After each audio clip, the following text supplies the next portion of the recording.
real pleasure, Jensen, to have back your buddy on the program. Once again, CJ Nitkowski does an amazing job listening on SiriusXM, MLB Network Radio.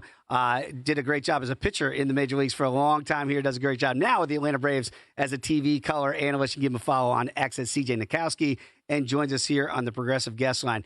CJ, we're talking about teams. Kind of the theme today has been teams we expect maybe to bounce back. We were talking about the Orioles earlier in the program. It feels like maybe the Braves would be that team in the NL East, but you have to bank on a lot of things going right, namely health. How healthy is this team coming into spring training, and is that a realistic expectation to return to what we thought they'd be a year ago?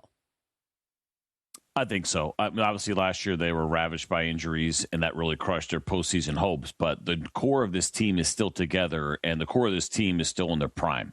Right? It's one thing to have guys locked up to contracts. It's another thing if you actually have them in what should be prime years.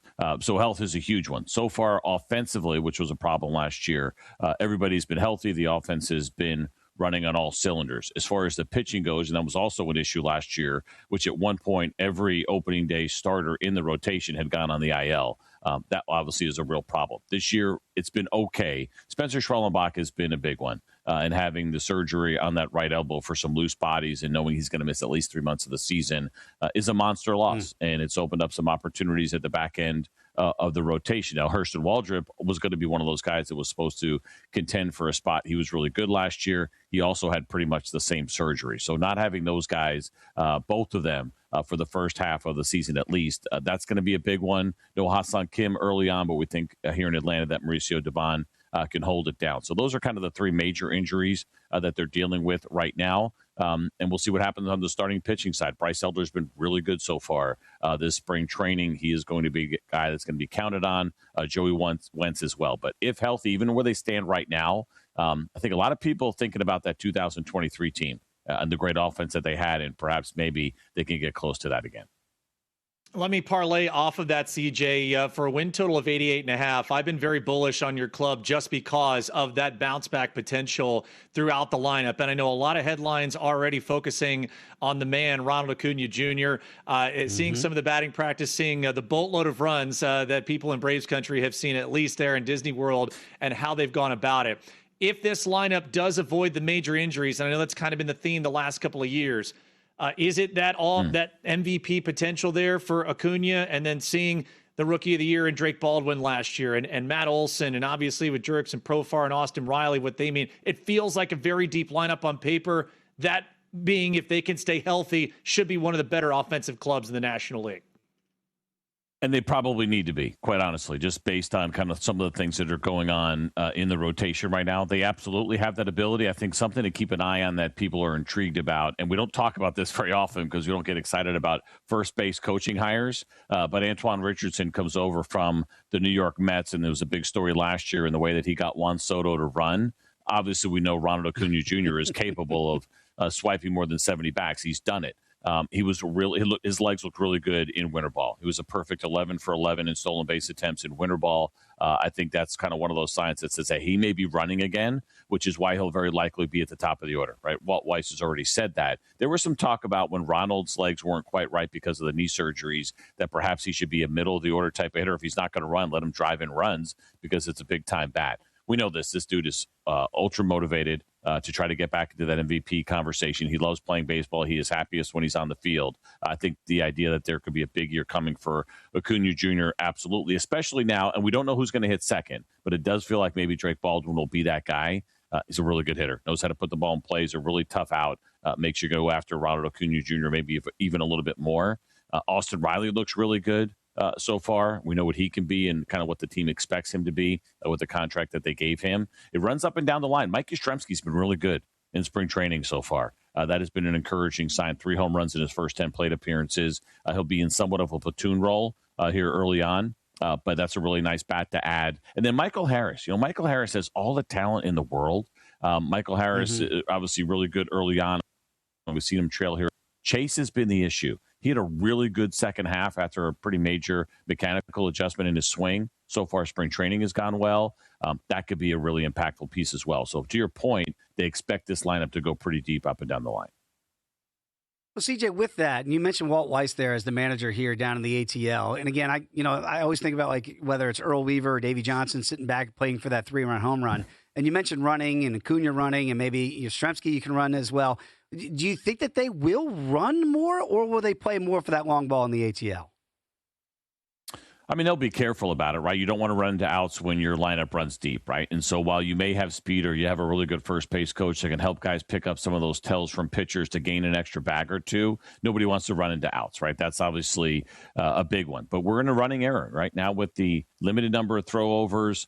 As far as pitch clock go, the bigger bases, right? It puts a little bit more pressure on pitchers when it comes to holding runners properly, and that's why we've seen the stolen bases jump up the way that they have. And it's not just about can Ronald get to 70? I don't think he's setting necessarily that kind of goal, but are you getting more production maybe up and down the lineup? Nobody's expecting Matt Olson or Drake Baldwin to steal a bunch of bags, but it's those other guys that you mentioned. Ozzie Albies, maybe as an example. Michael Harris has great speed, right? He's usually been counted on for at least 20 bags a year. Could that number maybe jump to 30?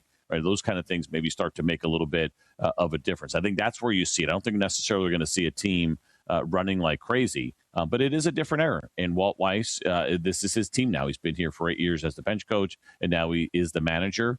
My guess, if I were to kind of try to put something on it, I'd say he's probably going to let this team try to slug because they should be. They're that good. But I also think they're going to try to exploit the weaknesses of their opponents when they see the opportunities. All right, CJ, as it pertains to our audience, and especially when we get closer to opening day through the month of April, we've traditionally seen some managers want to have the reins on their front line starting pitching, and with the situation injury-wise with the Braves, how far do you think Walt Weiss lets a Chris Sale, a Spencer Strider? Will their leash maybe be a bit longer, even with Chris Sale being a veteran and knowing what they need lengthwise? Or is this still going to be a conservative approach because you have to get those guys healthy through those first couple of months, knowing the attrition they've already endured? Yeah, my guess is that it's a little bit conservative early on. There has been some talk about a 6-man rotation because they start the season with 13 straight games. Whether or not you could pull it off, you don't just throw anybody in the 6th spot, but there's been some good performances from some guys early on that tells you maybe they can pull that off. Of course, if you're going to do that and guys aren't going to go deep in games, that's going to put a lot of pressure on your bullpen. Now, the bullpen is really deep. They've done a really nice job, Alex Anthopoulos and his group, to make sure that bullpen has gotten a little bit deeper this year. And you could have a Jose Suarez type of swingman maybe in that pen to make up for some of the shorter outings early on. I do think they'll be careful, though. I mean, you mentioned Chris Sale, who'll be 37 years old here soon. They're so confident, though, in him that they gave him another year plus an option. He wants to finish out his career here in Atlanta, and he wants to be an ace, and he is an ace, and he has been that guy throughout his career. So he may be the one guy, believe it or not, that they're a little bit more aggressive with. But I think Ronaldo Lopez, Spencer Strider, Grant Holmes, all of these guys missed time last year. Lopez only made the one start. And so, quite honestly, for me, he is a 5-inning starter if you're fortunate to do that right out of the chute. I think maybe somewhat of the same with Grant Holmes as well, because you need these guys to last. They do have some good young arms that are on the way that could help out in the middle of the year. But I think based on the injury history of the current rotation, I'd bet on it being somewhat conservative early on.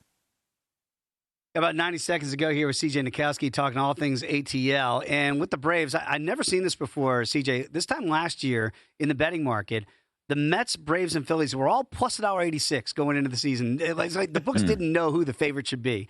This year, they've made the Mets a small favorite at plus $1.65, but the Braves and Phillies are nipping at their heels.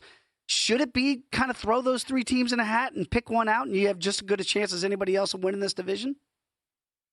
I think so. I mean, the reality is that everybody has their strengths, everybody has their warts and their concerns, right? The Phillies may be getting a little bit older. The New York Mets with all this focus on defense, but yet they're going to have a third baseman and a first baseman who've never played those positions before. They probably have some questions with health on pitching like everybody else. So there's a talented group here with all 3 of these teams. There are question marks, I think, with all 3 of these teams. So I would agree with the experts, and kind of what they say is that we are very much looking at in the National League East 3 teams that should be in this thing, but good luck figuring out which one's going to win it. Yeah, I have no idea, Jensen, which team's going to come out of this mix, but it should be a lot of fun. You want these the Mets teams battle it out. CJ, he's trying to be. He's trying to toe the line. He wants the Mets. Yeah, we're accepting of all fans here in Atlanta. Sort of. CJ, I was trying to be diplomatic, but Jensen called my bluff. Great stuff, man. We appreciate it. We enjoy listening to you, and a great good luck this year with the Braves as well. Give him a follow on X at CJ Nitkowski.